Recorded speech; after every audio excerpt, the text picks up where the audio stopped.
Antonio Maldonado, procurador anticorrupción, nos acompaña hoy para poder entender estos movimientos. ¿Cómo está, Antonio? Gracias por estar con nosotros. Enrique, buenas noches. Gracias por su invitación. Estos movimientos importantísimos que se han dado ahora, yo no sé si definitivos, pero que van a marcar un derrotero, tanto yo creo en la estrategia del fiscal como de la propia Fuerza Popular. Los dos señores Yoshiyama, uno en vivo y otro a través de su abogado Humberto Abanto, han reconocido el pitufeo, han reconocido que hubo falsos aportes. En el caso de Jorge Yoshiyama, él ha dicho, bueno, que siguió las instrucciones del tío, y en el caso de Jaime Yoshiyama, a través de Abanto, lo que ha dicho es que sí, que se dio esto, pero que la plata no es de Odebrecht. ¿Qué cosa es lo que nos están diciendo ahí? Para empezar, el señor Yoshiyama Jr. está evitando la cárcel, ¿no? Para empezar. Ciertamente, Enrique. Jorge Yoshiyama, que es el sobrino, entiendo, Sí. está exactamente haciendo eso, desde mi punto de vista. Está, y usted también lo ratifica.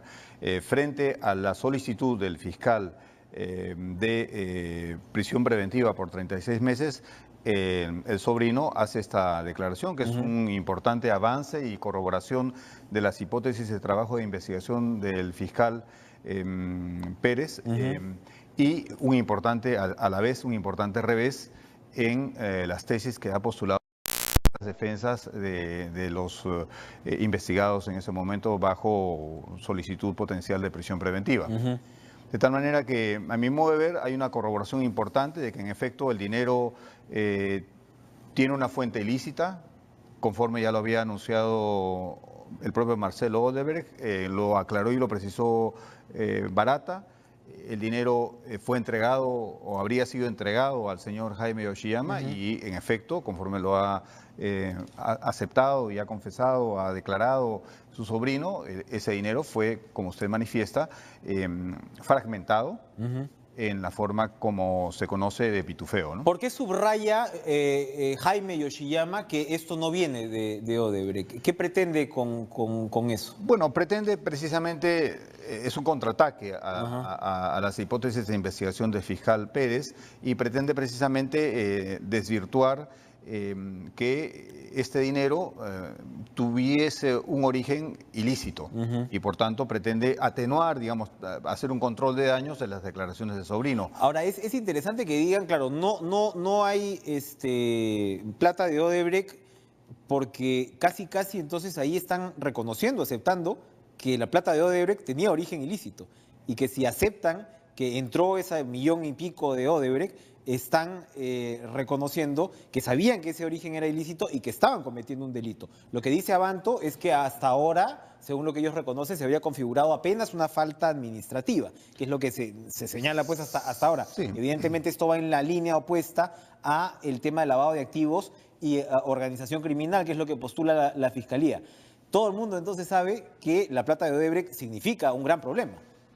No, creo que a estas alturas, argumentos de defensa tales como hay dudas sobre si el dinero de Odebrecht es lícito o ilícito, o el argumento más o menos bastante audaz por parte de la defensa en el sentido de que Marcelo Odebrecht y Barata mienten. Yo creo que son argumentos bastante débiles, bastante débiles porque... Pues todos mienten, pues, ¿no? O sea, está recontra cruzada la precisamente información. por la naturaleza compleja de este delito, precisamente es la prueba indiciaria la que permite ir construyendo o confirmando las hipótesis de investigación.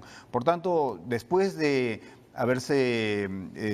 plea agreement de diciembre del año 2016, después de las investigaciones de los fiscales brasileños, ya es un poco débil y muy complicado asegurar que el dinero de Odebrecht no se sabe si es lícito o ilícito, el que llegó a Perú, ¿no? Escenario, Antonio Maldonado, que yo creo que es un escenario nada descabellado a estas alturas, porque estamos con el resto de gente que falta todavía definir su situación, entre ellos el señor Augusto Bedoya.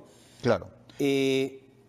¿Podría darse un efecto dominó? ¿Podría haber una estrategia coordinada en la cual el resto de involucrados se pliegan a lo que ya están aceptando los Yoshiyama, incluida Keiko Fujimori, ¿no? De decir, pues yo no supe, yo no sabía, era el señor Yoshiyama finalmente el que manejó esto, que el señor Yoshiyama diga, bueno, fueron los millonarios del país, pues ya sabemos pues que fue con FIEP, ¿no? Que otras empresas grandes aportaron para evitar que Ollanta suba al poder, esto no era pues plata negra, ¿no? Y el señor Yoshiyama de repente se queda en Estados Unidos y no regresa. Sí. Es un escenario posible. Es un escenario posible. Lamentablemente tenemos el caso del expresidente Toledo. A estas alturas ya es una situación preocupante y sabemos, como en su día el propio Alberto Fujimori intentó hacerlo, al irse de Japón a Chile, sabemos que Yoshiyama se puede sentir más seguro en los Estados Unidos, Lo ha hecho ya varias veces. Lo ha hecho ya varias veces. Pero lo que me parece interesante es que las hipótesis del fiscal, lejos de estarse desvirtuando, se van corroborando. A pesar de los ataques que el fiscal Pérez sufre en el medio de sus investigaciones. Pero también es importante señalar, Enrique, que en este caso no solo se está investigando una presunta organización criminal. Yo creo que esto es mucho más complejo. Y lo que estamos viendo es la punta de iceberg de un fenómeno criminal mucho más complejo. Desde mi punto de vista, un fenómeno de delincuencia de poder, que es mucho más grave, mucho más complejo y que precisamente por sus características y demostraciones en estos días de agresividad y ataques a la investigación de la Fiscalía y del Poder Judicial, demuestra precisamente esa voluntad de controlar, de capturar el Estado más allá de las ambiciones que puede tener. ¿Se justificaba la detención preventiva de Keiko Fujimori bajo esa perspectiva? Desde mi punto de vista, se justificaba sobre todo desde la perspectiva de la obstrucción de la justicia y porque los otros presupuestos también se corroboraron a mi modo de ver.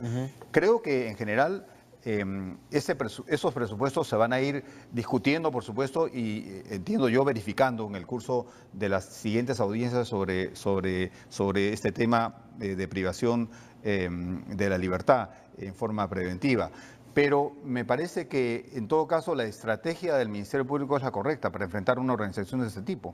Es una organización que no solo actúa con el propósito de obtener ciertas ganancias materiales o extramateriales, sino además tiene toda una estrategia que es típica estrategia de delincuencia política, o sea, de control de nada menos de un poder del Estado, del Congreso de la República. No nos debemos asustar entonces ante la corriente, la teoría que nos dicen que las organizaciones políticas sí pueden ser capturadas por organizaciones criminales. Pero por supuesto, eso no solo ocurre en el Perú. No va contra la naturaleza misma de la democracia ni de los partidos políticos. No, como de dicen ninguna los críticos manera. De esta posición. De ninguna manera. Trabajar con esa hipótesis no solo no va contra la democracia, sino que además fortalece el Estado de Derecho y el Estado de Derecho y la democracia.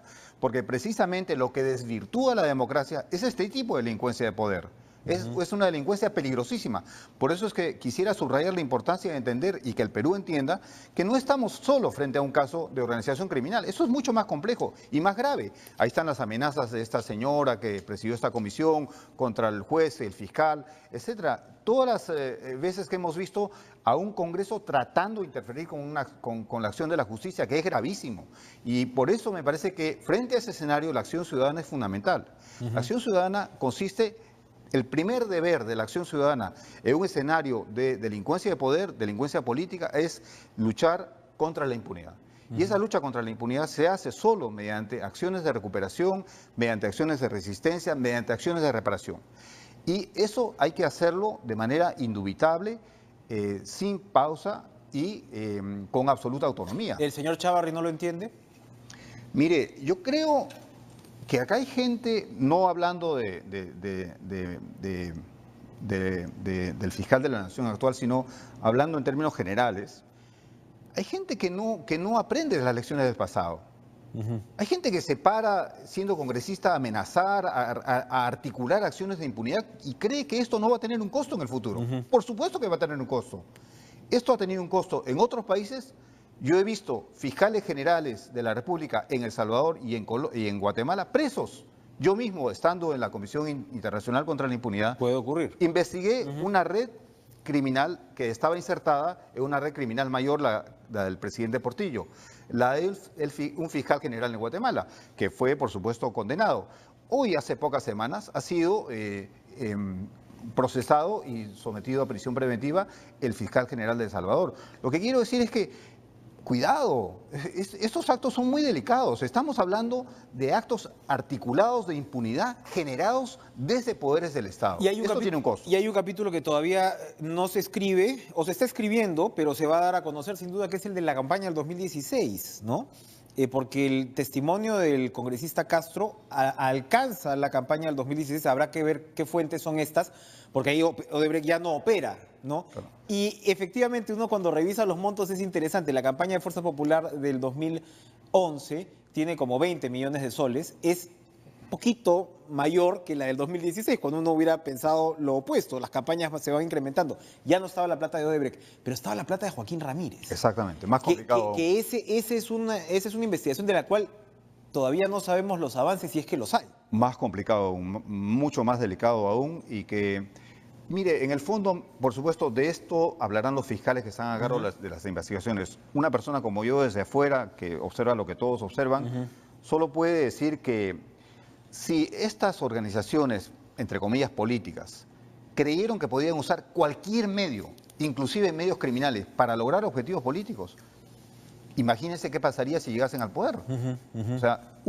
yo creo que lo que pasó desde el 90 al 99 sería una comedia. Una zapatilla. Una zapatilla, exactamente como usted bien lo dice, Enrique, frente a un escenario donde estas organizaciones políticas, entre comillas, que no lo son, capturasen de nuevo el poder. Y eso es gravísimo. Si pensaron que podían seguir con los mismos métodos de antes, eso ha cambiado, ¿no? Finalmente, ¿no? Independientemente de uno se ubique, ¿no? A veces habrán a quienes dicen que puede haber algún exceso, qué sé yo, pero que la cancha ha cambiado, eso está clarísimo. Sí, ¿no? sobre todo por la indignación ciudadana, Exacto. ¿no? La respuesta ciudadana. Eso es lo que ha cambiado la El hecho que se haya la hecho ecuación. antes no quiere decir que Exacto. podía hacerse a perpetuidad. Y eso se ve en todas partes del mundo. Y eso se ve en todas las partes del mundo. Gracias, Antonio Maldonado, por Un placer, acompañarnos. Enrique. Muy Todo por la interesante invitación. perspectiva. Vamos a una pausa y regresamos con lo último de Cara a Cara.